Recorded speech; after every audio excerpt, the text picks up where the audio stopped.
Good evening, everyone, and welcome to the Quarter 2 H1 FY26 earnings webinar of Sagility India Limited. This is Siddharth Rangnekar from CDR India, and I shall be your host today. As a reminder, all attendee lines will be in the listen-only mode, and there shall be an opportunity for you to ask questions after the presentation concludes. Please note that this webinar is being recorded. To introduce the management, we have with us Mr. Ramesh Gopalan, Managing Director and Group CEO, Mr. Sarvabhuman Srinivasan, Group Chief Financial Officer. Before we begin, I would like to state that some of the statements made on today's call may be forward-looking in nature and may involve certain risks and uncertainties. A detailed statement in this regard is available in the Quarter 2 and first half FY26 results presentation that has been uploaded to the stock exchanges. I would now like to hand over the forum to Mr. Ramesh Gopalan to begin the proceedings of this webinar. Over to you. Thank you, Siddharth. Good evening, everyone, and welcome to our Q2 and H1 FY26 discussion. Let me give some opening remarks. In the first half of FY26, we continue to demonstrate strong momentum across both payer and provider segments, underscoring the depth of our expertise and our proven ability to deliver at scale. The broader US healthcare landscape continues to face ongoing challenges from rising costs, shrinking margins, and growing regulatory complexity. These factors are accelerating the industry's shift towards digital-led transformation and operational efficiency. In the backdrop of ongoing macroeconomic uncertainties, our client relationships remain very strong, and we continue to engage in deep collaborative discussions with our clients about future possibilities. And in turn, they continue to entrust us with a growing share of the transformational agenda. Our ability to serve as strategic advisors, combined with execution excellence, enables us to stay embedded in their growth and transformation journey, driving mutual value and long-term partnership continuity. We are adopting a consulting-led approach to help clients modernize traditional delivery frameworks, harnessing next-generation capabilities in GenAI-based models to drive efficiency at a very large scale.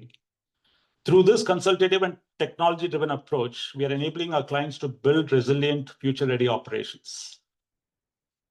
Now, moving into H2 FY26, the AEP, or the annual enrollment period, has just kicked off, and this is a very crucial season for our payer clients.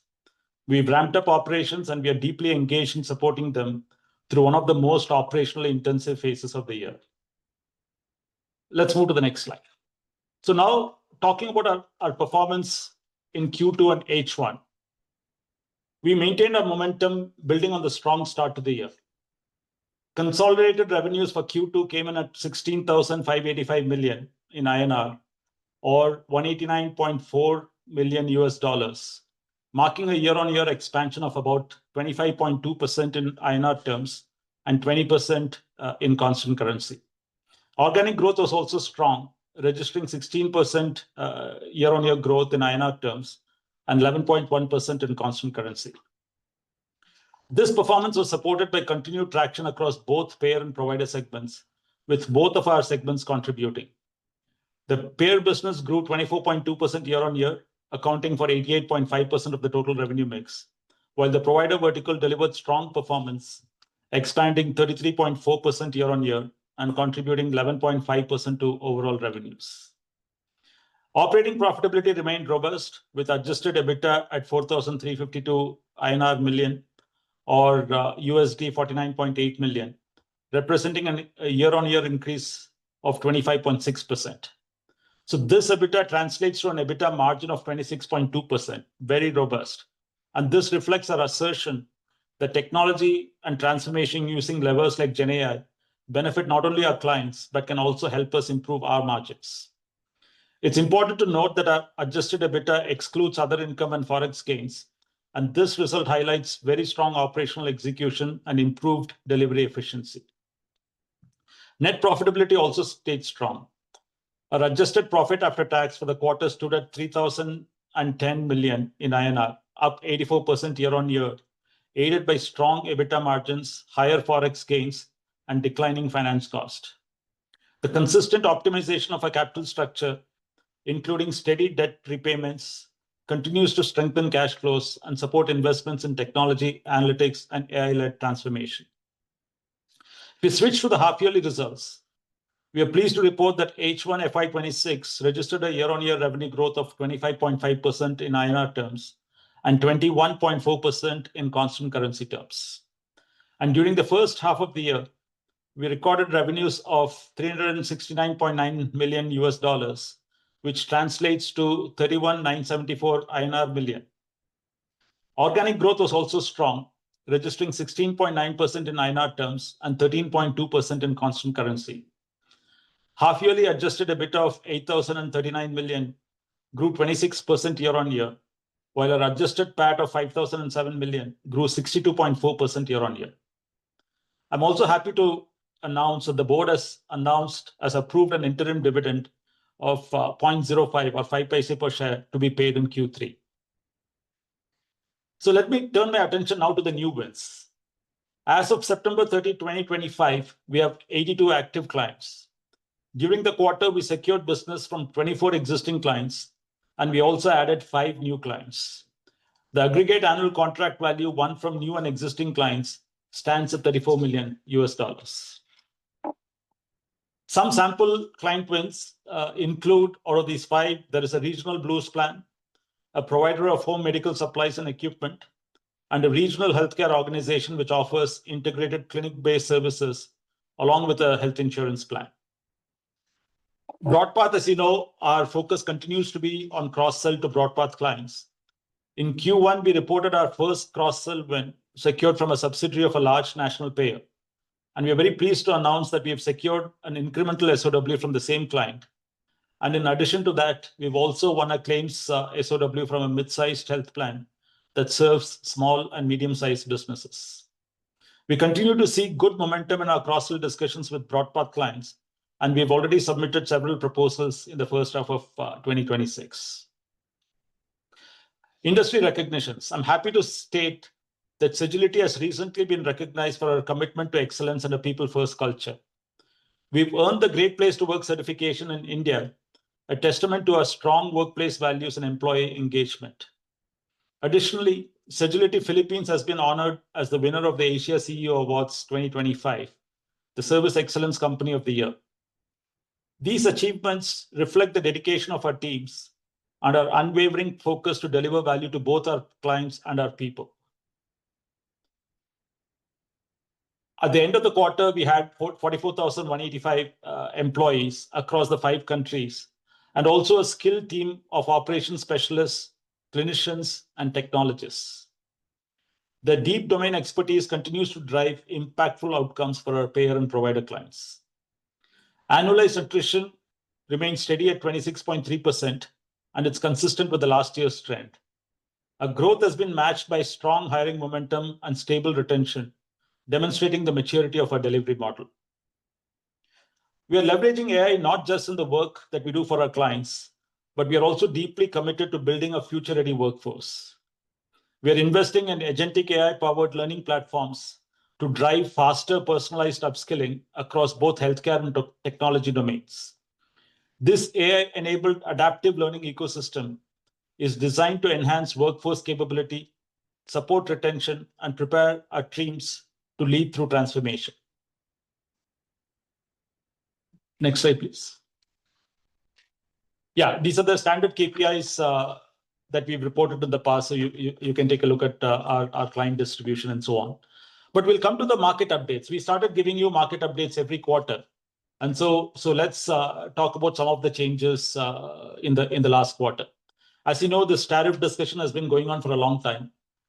It's kind of normalized as a long-term policy measure. So if you look at the impact on our clients, payers, and providers, the tariff-driven increase in the cost of imported medical equipment, pharmaceuticals, and so on is impacting our provider clients more than that of the payers.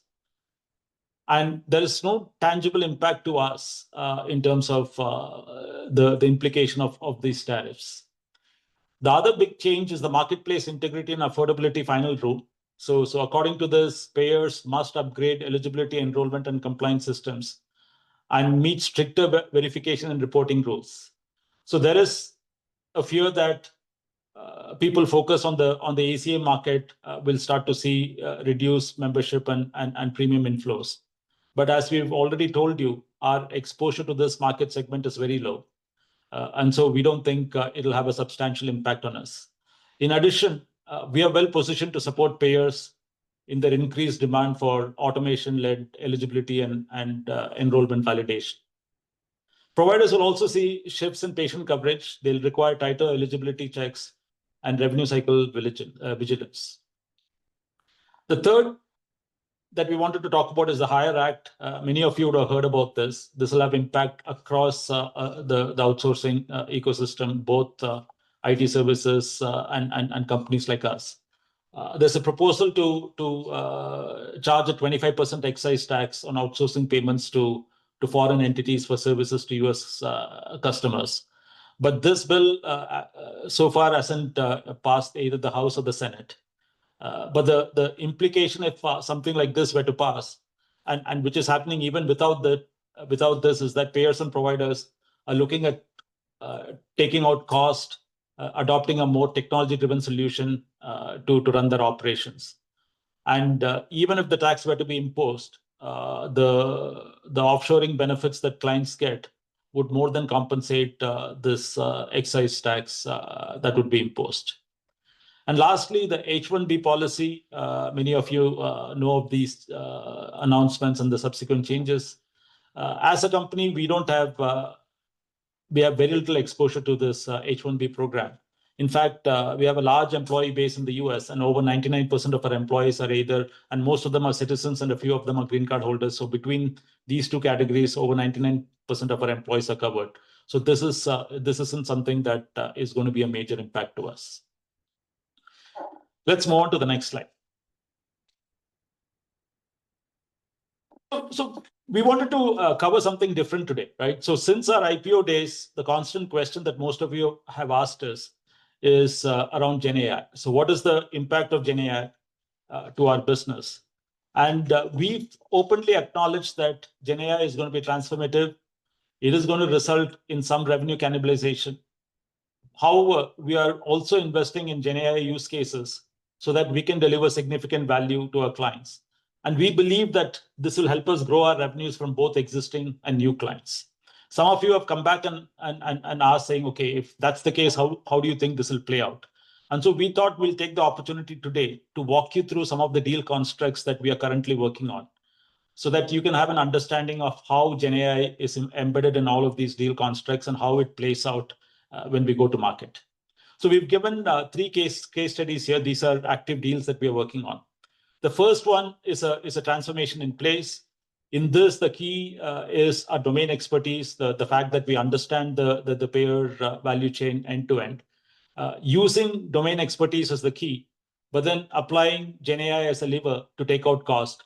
That's what this case is all about.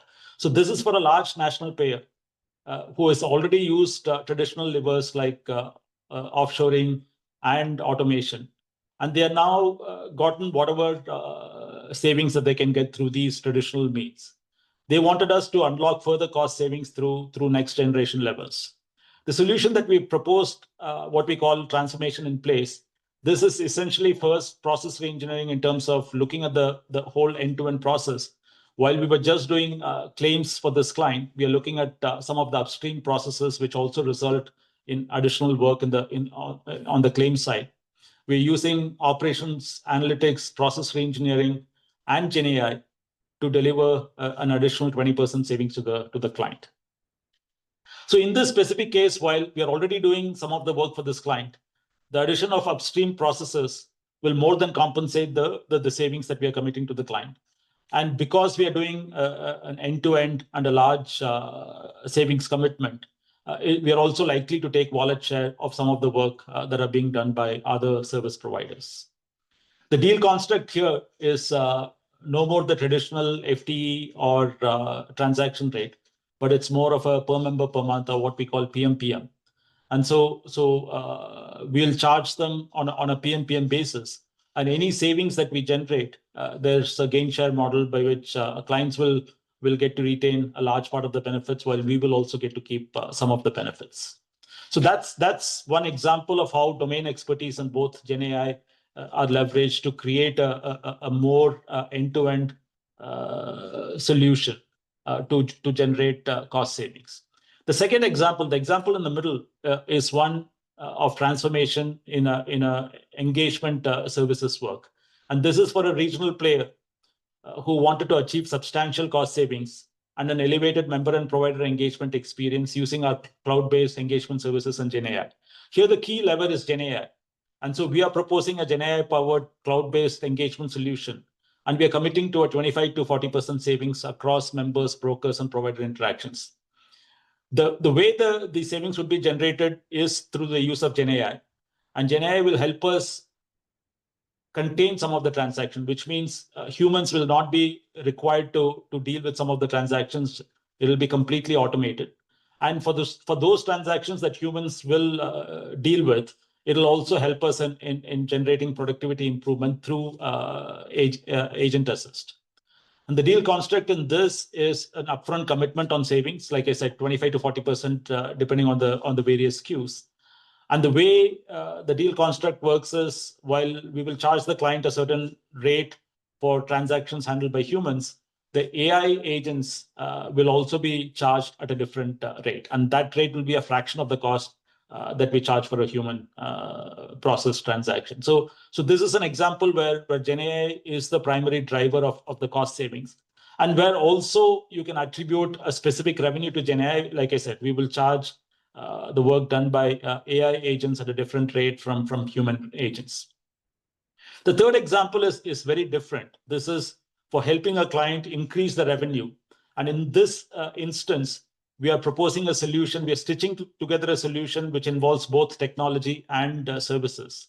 So this is for a national payer who currently provides B2B services for health benefit plans, health benefit companies, and other health plans. They currently provide provider network and claims repricing. They want to sell additional services to their clients by taking over services like provider payments and provider engagement. So they came to us and asked us if we can design a solution to help them get into those new service lines. And so with a technology partner, we will provide data aggregation services, and this technology partner will help us integrate with our CRM solution so that we can provide both technology and operational services like these provider payments and engagement. In this case, again, we are going to charge the client on a PMPM basis. And this PMPM will cover both our platform and operational expenses. So the first phase is stitching together the solution and delivering this on a PMPM basis. And then there'll be a phase 2 where we'll again use GenAI to further improve efficiencies of these operational services and deliver further savings to the client. So just wanted to give you a flavor of the different kinds of engagements that we are getting into, where GenAI and other transformational capabilities are playing a very key role. And the key theme in all of this is the scope of these engagements is much larger than the traditional service models, where client used to just outsource one part of the service. And so now these are more complex, these are more end-to-end, and transformation is a key part of all of these deal constructs. Let's move to the next slide, please. The first time, we are also introducing a dedicated section that showcases our expertise through a selection of case studies, white papers, solution videos, and expert talks. We won't play some of these videos here, but I strongly encourage you to go to our website and take a look at some of our solution videos. They'll give you a flavor of some of our AI offerings, including AI-enabled virtual agents and nurse assist that we've spoken to you in the past, which are driving better productivity and engagement across our client operations. They showcase how Sagility is leveraging advanced technologies to deliver measurable outcomes and transform service delivery. We've also showcased our solutions at leading industry events and webinars, such as the AHIP webinar featuring our Sagi 360 and our co-marketed solution with Availity. These platforms allow us to demonstrate the power of our AI-driven solutions and share insights on what's new and what's next for 2025. In addition to the 18 use cases that we spoke about last quarter, I'm happy to announce that we've successfully now deployed 25 distinct AI use cases across 9 clients. So before I hand over the presentation to Srini, Let me summarize by emphasizing a few themes. Our focus on execution remains steadfast, supported by the ongoing strengthening of our AI and technology capabilities. These have helped us deepen engagement with existing clients and extend our reach into the mid-market space. We will, as always, pursue acquisition selectively, and in those acquisitions, we seek to not only enrich our capabilities, but also expand our market access. Looking ahead, we expect to sustain organic growth in the low to mid-teens in constant currency. We had earlier guided annual constant currency growth of 20% and an adjusted EBITDA of 24% plus. But however, given the good momentum that we are seeing, I'm pleased to increase the revenue guidance in constant currency to 21% plus and an adjusted EBITDA guidance of close to 25% for the full fiscal FY26. Our healthy cash generation will continue to fund investments in AI and tech capabilities and position Sagility strongly for the opportunities ahead. With that, let me hand over to Srini to walk you through the financial performance. Over to you, Srini. Thank you, Ramesh. Hi, all. Like Ramesh had shared these numbers earlier, we have got robust revenue growth and solid margin performance and good PAT performance as well. Cash conversion has also been good. DSOs stood at 78 days, which is one of the best considering that we have significant credit period. And the key takeaway in this slide is 25% plus growth in INR terms, both in revenue as well as in adjusted EBITDA. Next slide, please.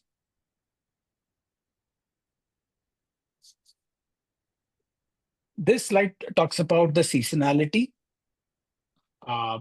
where we have always said that the H1 in our business is slightly lower than the H2. H2 is where we have the open enrollment season. So we have just tried to depict the last 2 years or the last 10 quarters movement. And you can actually notice that there is increase between Q2 to Q3. So we are expecting a better Q3 compared to the previous year. And also sequentially, there is likely to be a growth. Our Q3, as I said, has got open enrollments, and BroadPath has been BroadPath contributes to the member acquisition business. So that is also likely to accelerate in Q3.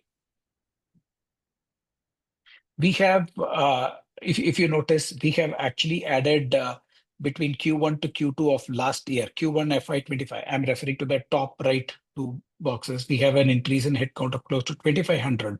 As against that, we have added close to 4,300 people in this year. And that's the reason why I'm bullish about how the performance is likely to be. Next slide, please. This is more a longer term view of how Sagility has performed. And besides FY24 and 25, we have also tried showing how our revenues have grown on a trailing 12-month basis. That is for the trailing 12 months ending September. You can see solid growth in revenues, in adjusted EBITDA, as well as in adjusted PAT. And this growth is not just in dollar terms, it's also not just in INR terms, it's also in dollar terms. And the primary reason is the reduction in the interest costs and also the reduction in the amortization expense that is driving higher PAT growth. And please note that the adjusted EBITDA is excluding other income. Next slide, please. These are some of the financial indicators that we have been showing. In the trailing 12 months, we have the adjusted EPS stands at 2.15 as shown here. And even and EPS is constantly growing. That is what I would want to bring to. Even the reported EPS stands at 1.71. We'll come to the details on the cash conversion, but before that, ROCE is stable at 50% plus, and we didn't have any debt repayment in this quarter, but there is a scheduled repayment which is happening in H2. more towards the end of Q3 and beginning of Q4. So we have a repayment, and this schedule has already been provided to you. And a cash conversion has been fairly good, I would say, in the sense, and you will actually see a reduction in OCF primarily on account of two factors. One, we had close to about $6 million of unrealized gain. So that's not adding to the cash. And two, we also had advanced tax payments of close to $19 million US. And $19 million US, that includes for both Q1 and Q2. For Q1, we paid that money only in July. And also Q2 was also paid in September. So the tax payout happened for the full H1 in this quarter. So that's another reason as to why there has been a cash outflow, resulting in a lower cash conversion. And if we exclude the other income, especially with respect to the unrealized effects, the cash conversion for H1 should have stood at 74%. Next slide, please. This is a P&L format sharing all the numbers in one comprehensive view, where we have shown sequential quarter growth as well as comparison over the previous years. And also we have shown the half-yearly performance. Nothing really to call out other than, I would say, a solid operational performance with clear focus on cost management and prudent use of cash, and overall good performance. Next slide, please. Here are the adjustments to the EBITDA. For some of the new investors who have joined, we do have a difference between our reported EBITDA and adjusted EBITDA. And there are three reasons for that. One is on the earnouts, that the acquisitions that we have made, there are adjustments that are shown as expenses. And we have, as Sagility, we have made three acquisitions. One is the payment integrity business, one is the Birch AI, and the other one is the Broadpath.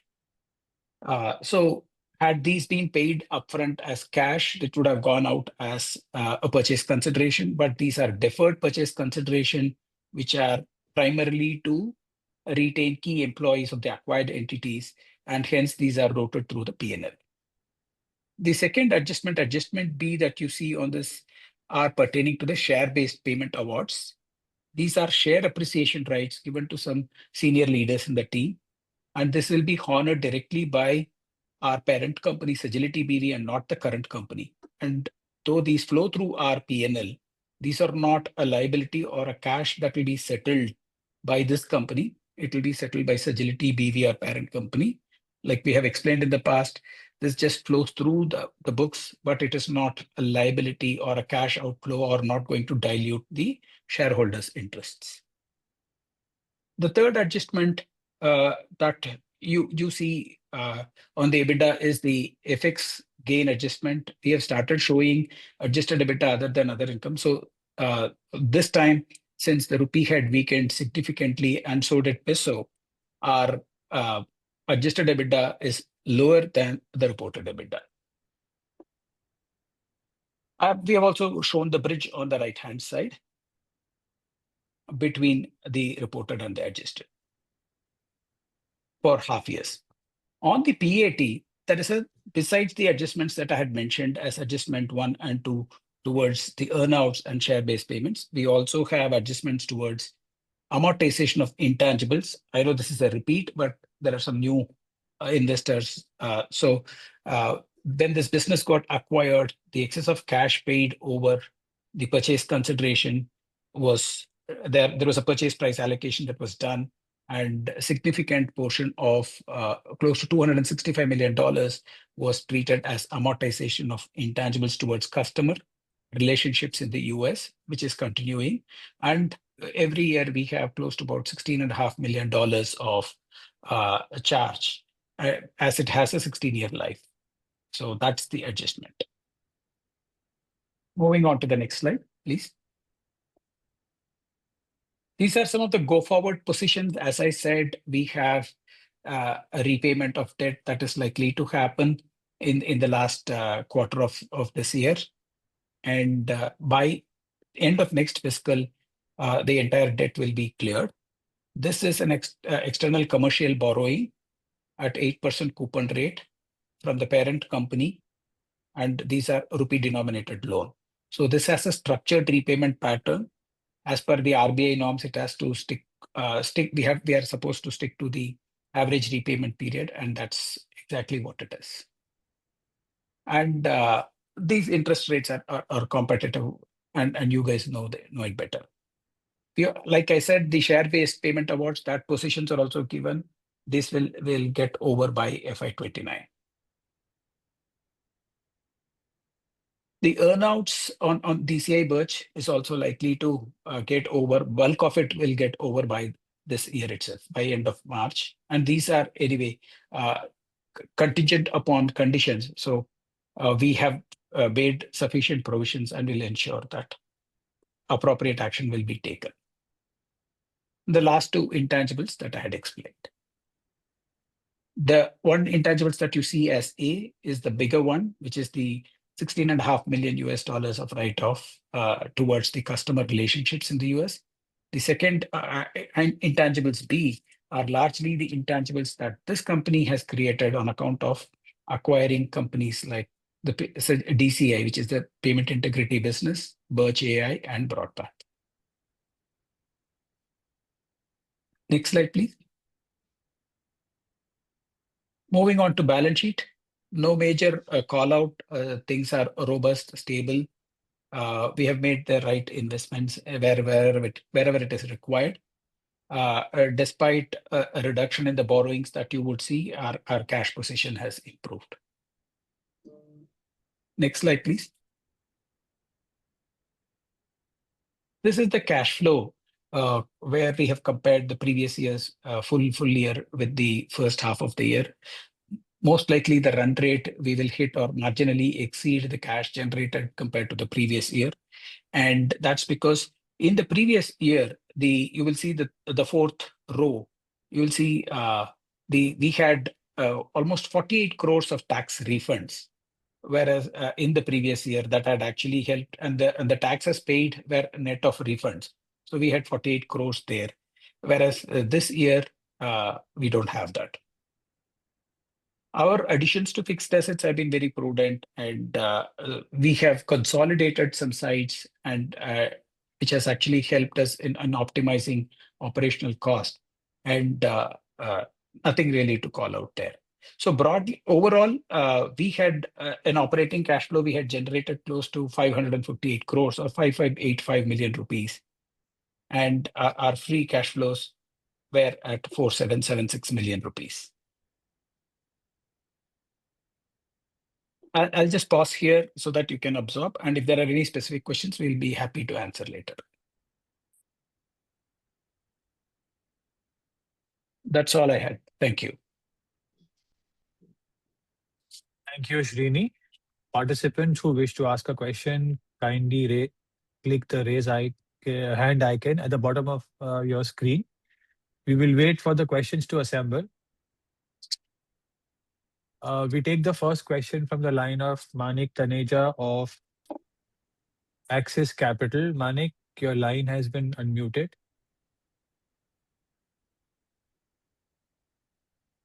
Thank you for the opportunity and congratulations for a great performance in the current quarter.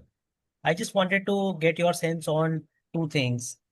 Given that the Broadpath business also is largely linked to the open enrollment business, do you think the revenue seasonality will probably be much higher this year compared to what we've been accustomed to in prior years? And similarly, from a margin standpoint, if you could call out the different puts and takes on margins for second quarter FY26.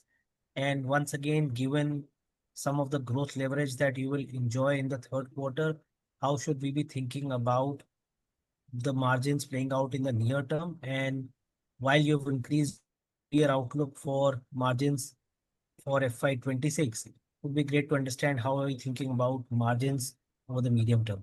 Those would be my questions. Thank you. Hi, Manik. Thanks for your questions. First, on BroadPath, yes. Like we mentioned when we acquired BroadPath, a substantial part of the business is towards helping clients acquire newer members during the AEP for Medicare, right? So, and that seasonality for them is more pronounced in Q3, whereas our open enrollment traditionally was a little more pronounced in Q4, right? So to that extent, yes, Q3 is likely to be a bigger quarter for us. And like I said, the AEP season has kicked off on the 15th of October, and there's a lot of action going on as we speak. So yes, the contribution of BroadPath or the seasonality, if I just look at BroadPath's revenues, their seasonality is heavily skewed in Q3, and their revenues actually drop in Q4, whereas the traditional Sagility's revenues are high both in Q3 and Q4, but Q4 traditionally is a slightly better quarter for us than Q3, right? So that both those effects will basically mean Q3 and Q4 are both likely to be good quarters for us as a whole. Your second question on margins, like I said, we've kind of given the momentum we are seeing. We've increased our adjusted EBITDA margin to closer to 25%. However, look, Q3, while the contribution from BroadPath is likely to be not likely, will be higher as a percentage of our overall revenue. And as you know, while it is seasonal and likely to generate better margins for BroadPath than other quarters, as a whole, BroadPath margins, as we've discussed in the past, are much lower than Sagility's margins, right? So the higher proportion of BroadPath revenue might dampen the margins a little bit in Q3. That's why we are guiding more of a 25% for the full year. Otherwise, if you look at our Q1 and Q2 performance and look at a traditional Q3, Q4 performance, it could have been even higher, right? But BroadPath's outsized contribution in Q3 will dampen margins a little bit. I hope that was, yeah. And then the medium-term question that you asked. Look, we broadly maintain that our margins will be in the 24 to 25% range. When we acquired BroadPath, given that the margins were lower, we did say that it'll dilute our EBITDA margins anywhere between 120 and 150 basis points, which is happening as we speak. It is not reflecting in the overall margin because the underlying, the traditional business is being more robust. Some of the cost initiatives, like we mentioned, are playing out. Some of the transformation that we are doing, like I've historically said, while a large part of the savings from those transformation, we pass it back to the clients. We also manage to retain some part of those savings, and that's also helping us improve our margins. So overall, I would continue to be bullish on margins. We'll guide closer to the start of every fiscal year. But I would think the 24 to 25% range would be at least our baseline goal, even in the medium term. Sure. Thank you, Ramesh, and wish you all the best. Thanks, Manik. We take the next question from the line of Ruchi Mukhija from ICICI Securities. Ruchi, your line has been unmuted.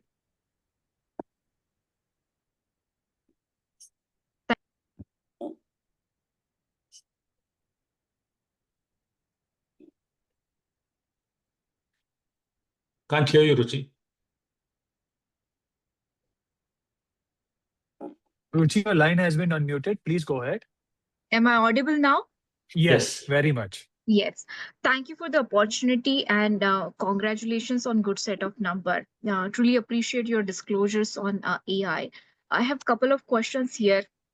In the AI case studies that you disclosed, from existing client, you promised a 20% saving for a regional client. There were 25 to 40% saving committed. Is that a secular trend that you see more savings in new account versus existing? Is there some trend we see? Yeah, thanks, Ruchi, for your question, right? So in this case, I mean, first, I might not have been very clear. All these case studies are with existing clients, right? So it's even case 2 is for an existing client. The nature of savings depends on the kind of work that we are doing and also on the scope of work, right? So this is the second client. The savings are much greater because the use case for Gen AI there, we believe, is likely to generate a much greater cost savings than in case 1. Secondly, in the second case, while the bulk of it is Gen AI, there is also some, when we look at the overall scope, there is also some reshoring that might happen. So we might be able to also provide the client some saving by moving work from higher cost to lower cost geographies as well. But bulk of those savings come from Gen AI, and Gen AI based savings are likely to be different depending on the use case where we deploy it. Okay, you talked about difference in pricing between AI agents and FTE. Could you help us understand quantum of the difference, even qualitatively? Yeah, that's a good question, right? So if in engagements, for example, I'm just on the fly trying to give you numbers. It depends on where the human agent is currently working from, right? So if you take a traditional offshore geography, the broad math would be an AI agent could probably be anywhere between 25 to 35% of a human agent.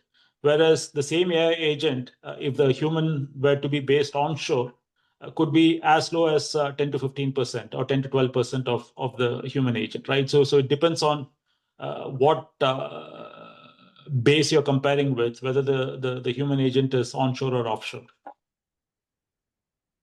Okay. The last question is for Srini. Could you quantify how much was a currency-led tailwind in the current quarter to our operating margins? Yeah. The average FX rates from in Q2 was much higher than the Q1. The impact was almost 1.1% improvement in adjusted EBITDA, close to about 6 million. Thank you. All the best for the future. Thank you. Thank you, Ruchi. We take the next question from the line of Chirag Kacharia from Ashika Stockbroking.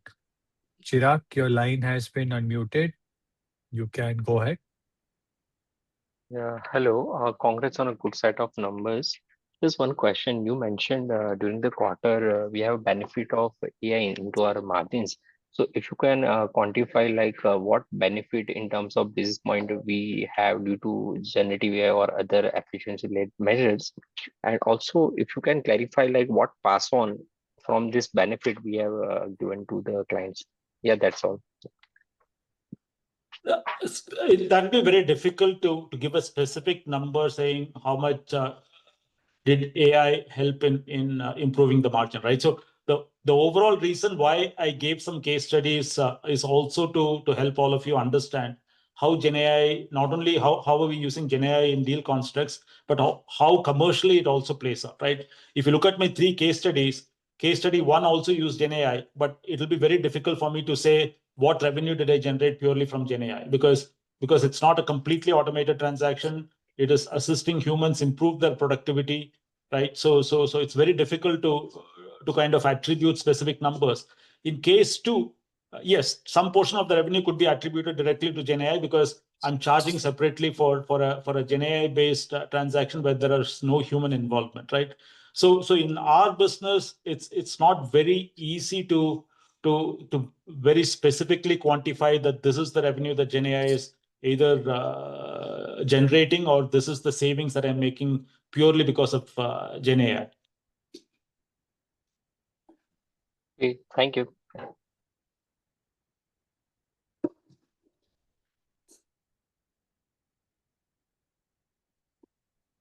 you. We take the next question from the line of Abhishek Kumar of JM Financial. Abhishek, your line has been unmuted. Yeah, hi. Good evening and congratulations on a good quarter. My first question is on the ACV number that you have started disclosing for last 2 quarters. I just want to understand what to make of this because what you are disclosing is 32 to 34 million dollar ACV per quarter, while our quarterly revenue run rate is now close to 190 million dollar. So is it just the net new, and this will result in incremental revenue as we move forward, or I mean just definition of ACV will be helpful. Yeah. So thanks Abhishek for your question. Yeah. So essentially ACV is annual contract value, right? And what we are disclosing is additional revenue, right? As you know, in our business, bulk or almost all the revenues is recurring revenues. So we don't include any renewal of contracts in this number. So all of these wins are essentially incremental revenues. And in the normal course of business, a 32 million ACV should generate 32 million over a period of 4 quarters, and it should be recurring year on year, right?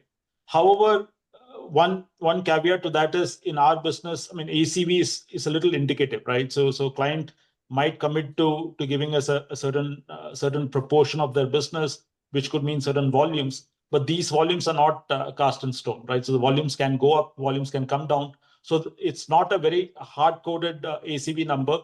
So this is the directional ACV number based on the scope of work that the client has committed, but it could go up or come down. But broadly, yes, this is the revenue that these new deals will generate over the course of the year, and then it's likely to continue to recur in future years.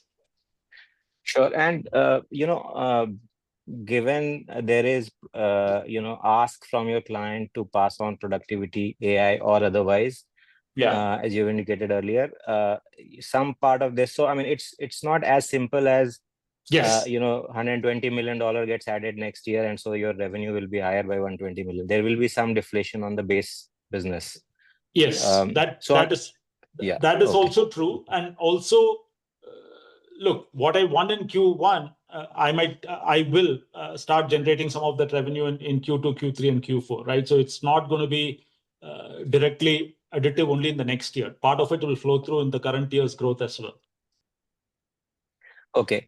One last question. I think last quarter, Ramesh, you mentioned that when you talk about low to mid-teens growth, you also build in 1.5% of AI-led deflation every year. That's baked in.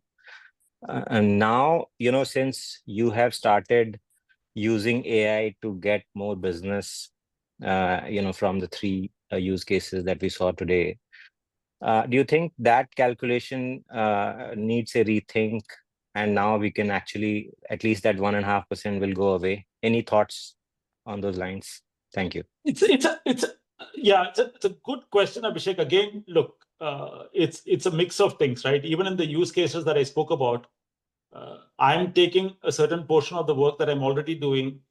The scope is being increased by either adding upstream processes to that, or adding more volumes to what I already handle, which is basically means clients giving me some of the work that they're already doing.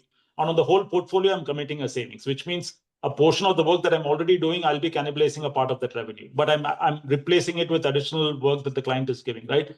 So it's always going to be a mix of that when I'm dealing with existing clients.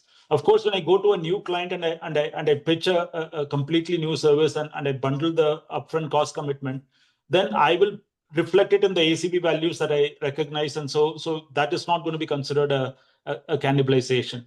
But with existing clients, there's going to be a mix of cannibalization plus additional work that I get. So I don't know if that's what you are hinting at, but so the cannibalization will still continue to be there. What percentage it's going to be is obviously we'll have to wait and see how it plays out. But even this year, there is cannibalization, one, because of all of these technologies transformation. But in our business, there's also cannibalization when we don't lose work, but the client suddenly asks us to move certain piece of work that we're doing for them from an onshore geography to an offshore geography, right? We retain the same business, we retain the same SOW, we retain the same volumes, but now I'm delivering the same piece of business rather than which I was delivering at $100. Now I might be delivering it at $60, right? So there are various forms of cannibalizations that happen in our business, and so the growth that we ultimately put out is net of all of those cannibalizations. Sure, that's very insightful. Thank you and good luck. Thank you. We take the next question from Raj Vyas of Motilal Oswal. Raj, your line has been unmuted. Yeah, hi. So, first of all, congratulations on a very good set of numbers. And in terms of your slide with respect to the excise, this 25% this tax. So, wanted to understand if it gets implemented or something, we will definitely have a margin compression. So, on a if we can give some numbers, if it gets implemented, then how much of the if it gets affected on the margins for Sagility? It's one look. Yeah. It's not that something we will absorb completely, right? So this is going to play out. First of all, I mean, upfront, I want to say the likelihood of something like this getting implemented is low, but yeah, nothing can be ruled out. This is not specific to firms like us. It's going to impact every outsourcing business, including IT services and firms like us. And thirdly, we deliver from multiple geographies. Is this going to play out? Is it going to be the same level for all geographies? Is it going to be different? We don't know that also. And fourthly, to your point that all of these costs will be absorbed by us is also untrue, right? So we will have to sit down and negotiate with each client. Obviously, there'll be some amount that we may have to absorb, and some we may be able to pass on to clients. So it's going to be a mix of all of that. So at this point, I don't have a specific number, but if it looks like this is something that will pass, we will come back with a more definitive number. Okay. Secondly, as we have mentioned in the previous con calls as well, that Q3 and Q4 are the seasonally typically the best are the strongest quarter due to this US Open enrollment cycle and Medicare Advantage sales. So how we are looking forward for the next H2 FY26, and also I've missed the revenue guidance that you have mentioned. So could you please share that as well? Yeah. So let me give the guidance, right? Previously, we had guided to see the organic constant currency growth of low to mid-teens is a range that we are still committing to. That's the same numbers we had given earlier as well. Yeah. But combined with BroadPath, we had said we'll be north of we'll do 20% is what we had guided. Now we are saying we'll probably do 21% plus. So we are increasing that by 100 basis points or more. And the question with respect to the seasonality, as Q3 and Q4 are typically seasonally good. So how we are looking for the H2 FY26? Can you throw some light on that? Yeah, we discussed that, right? So BroadPath will have a seasonally strong quarter in Q3, and Sagility also will have a better H2 compared to H1. So if you look at historically our business, if you look at the revenue split, it's roughly 53 to 54% in H2 compared to a 46 to 47% in H3 in H1, right? So that's the typical split of our revenue. So that will continue for us, and that's pretty much what will be the case for BroadPath as well. But in BroadPath's case, it might be even a little more skewed. I don't have the exact numbers, but the 53-47 or 54-46 that I'm talking about for Sagility, for BroadPath, the skew might be even a little more. Okay. So more. Thank you, and that's it from my side. Thank you. Thank you, Raj. We take the next question from the line of Rishi Jhunjhunwala from IIFL. Rishi, your line has been unmuted. Yes, thank you so much. Um, so firstly, in your past experience of years when there has been significant INR depreciations, in the following years, how have clients reacted to it? Have you been asked to pass on the benefits of currency to them in any form or manner, or do you think they generally do not interfere with currency movements when it comes to year end or year beginning pricing for the next year? How has various cycles of INR depreciation played out for us? Hi, Rishi. Yeah, good question, right? So in our business, two things are common, right? One, clients, all of our contracts are negotiated in US dollars. And as a rule, I can't think of any client where we have a COLA clause for any of our offshore delivery, right? So clients don't pay a COLA. So essentially, the cost is their cost is pegged in dollars, and so they do understand that given the inflationary impact in some of our delivery geographies, currency movement is a lever that we need to use to tackle those inflationary impacts, right? So typically, most clients deal in US dollars. But then, given like we've discussed, given all of the transformation levers in play, they are constantly looking to a cost reduction from their current dollar pricing, right? So they always deal in dollars. And they also don't get involved in cost of living adjustments in offshore geographies. So is it fair to assume that the fact that most of the companies across IT services and BPO services are incrementally facing pressure on AI productivity to be passed on to the customers, this rupee depreciation will help offset some of those pressures, and as a result, the impact on absolute EBITDA on that in future years may not be as accentuated if rupee remains stable? Look, the rupee depreciation is not a new thing, right? So the rupee depreciation has been happening over the years. And like I said, some part of it helps us overcome the cost increases, especially in our business, salary increases every year has to come out of that, right? But to a large extent, we rely also on efficiencies that we generate in our operations to fund the rest of the gap, right? We don't just rely on currency movements to retain stable margins. We also focus a lot on efficiencies, right? And like you said, AI helps us, is another lever for us, right? Rather than just operational efficiencies, which is more staffing efficiencies and other productivity improvements. Today, I can use AI to also generate additional efficiencies. Granted, I can't keep all of it to myself. My clients want a large part of it, but I still can retain a part of it to offset the cost increases, right? So and remember, I operate from multiple geographies. We always think of depreciation from a rupee point of view. We've had several years where the Philippine peso has appreciated with respect to the dollar, right? And we still have to manage that and still try and keep our margins stable, right? So yeah, I mean it's a play involving a number of currencies. Then we have Jamaica and so on. Yes, in some years it benefits us, in some years it may not benefit as much. But our constant endeavor is not just to rely on currency, but also on our own internal efficiencies. Right, sir. Thank you. The other question is on capital allocation. So now you've announced, an interim dividend.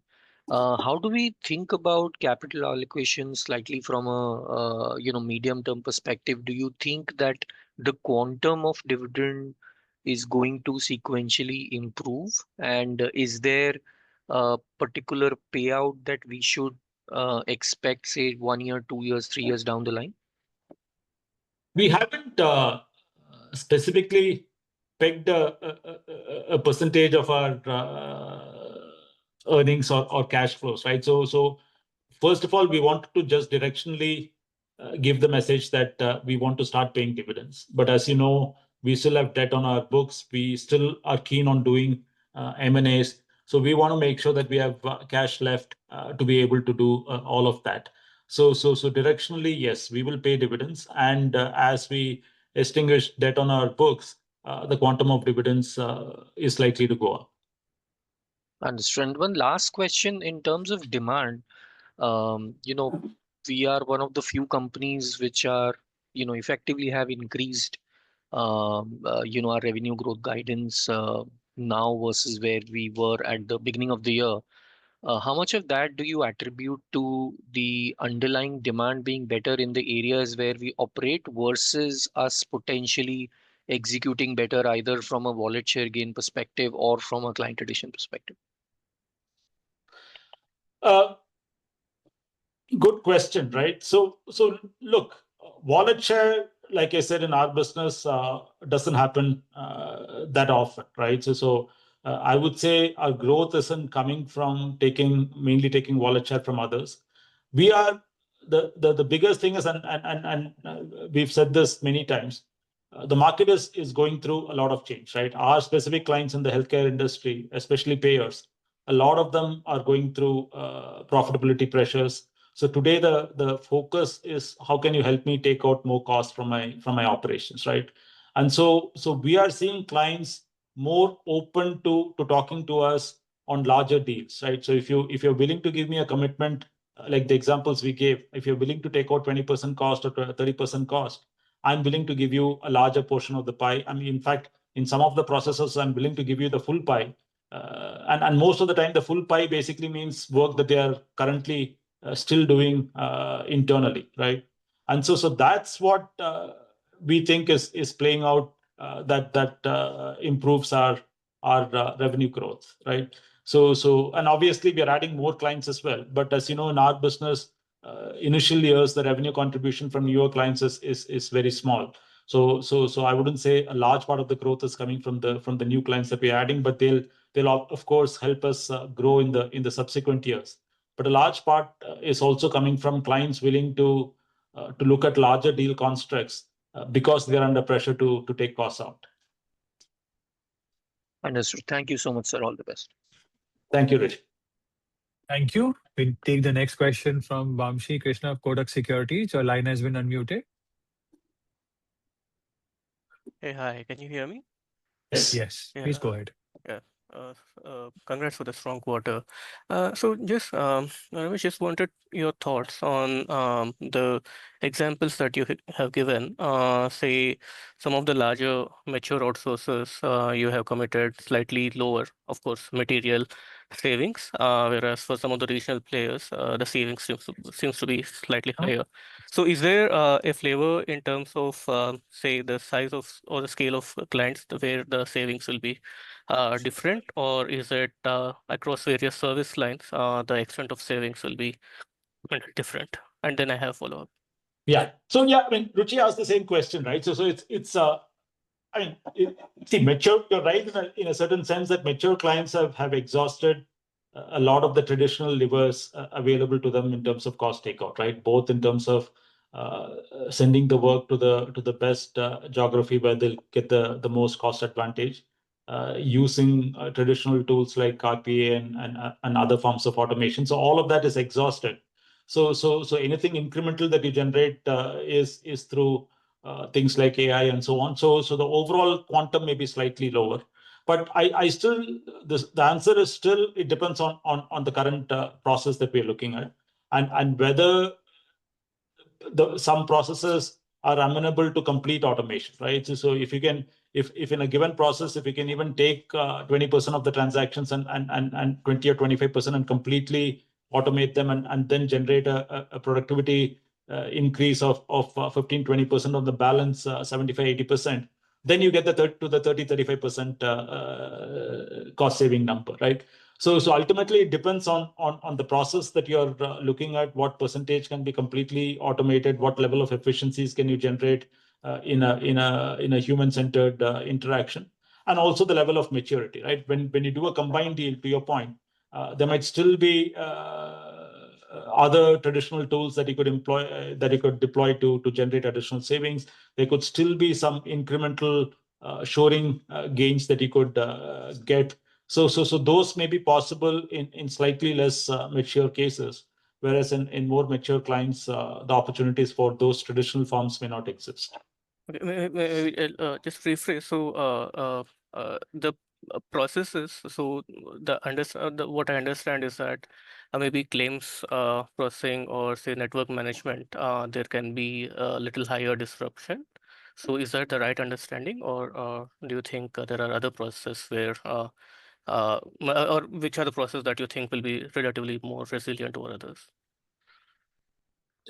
Look, yeah, see, even in claims, right? So, for example, even in the traditional claims, the productivity of how many claims I can do varies greatly from client to client, right? It all depends on the kind of systems, claims platforms that they use, how they've configured those platforms, what are their processes, right?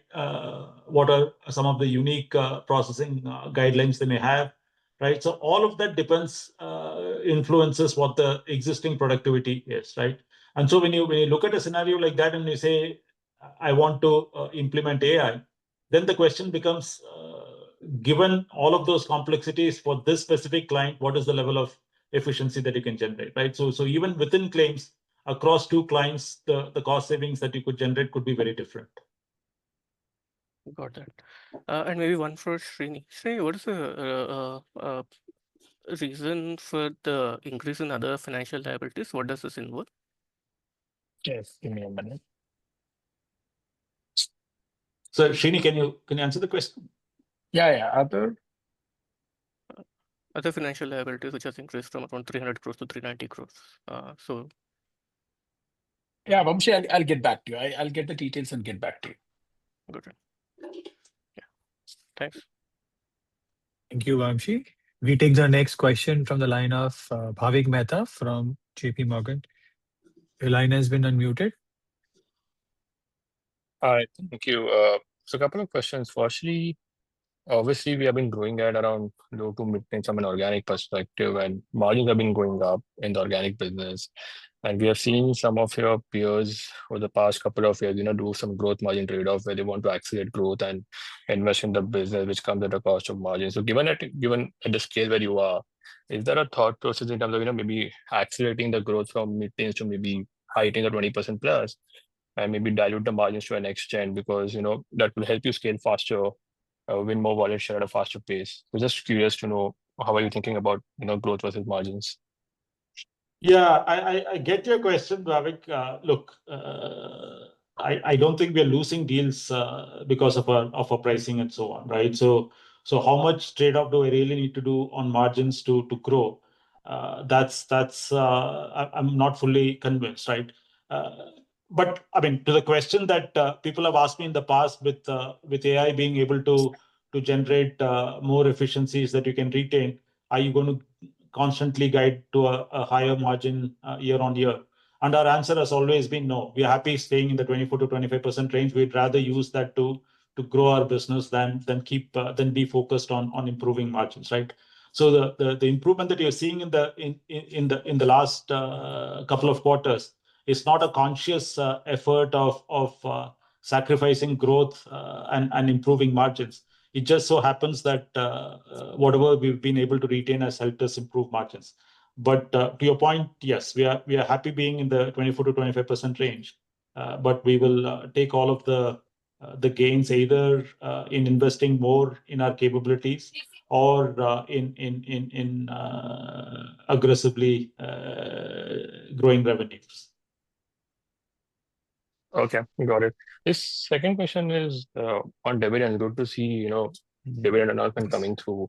If I take like a 3 to 5 year view, is there a certain payout percentage which is there in mind, which you will be comfortable with given your M&A ambitions as well? Because typically we see mid-cap IT companies give around 40 to 50% as payouts as a percent of net profit every year. So is that something we should assume for Sagility as well? If beyond this point at the board level, we haven't narrowed it down to a specific number.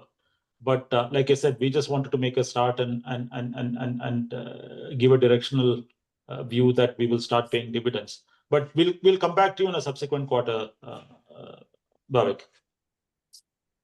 Okay, got it. Thank you. Thank you, Bhavik. We take that as the last question. Thank you, members of the management. On behalf of Sagility Limited, that concludes our call for today. You may now log off the event. Thank you, everyone. Thank you, everyone.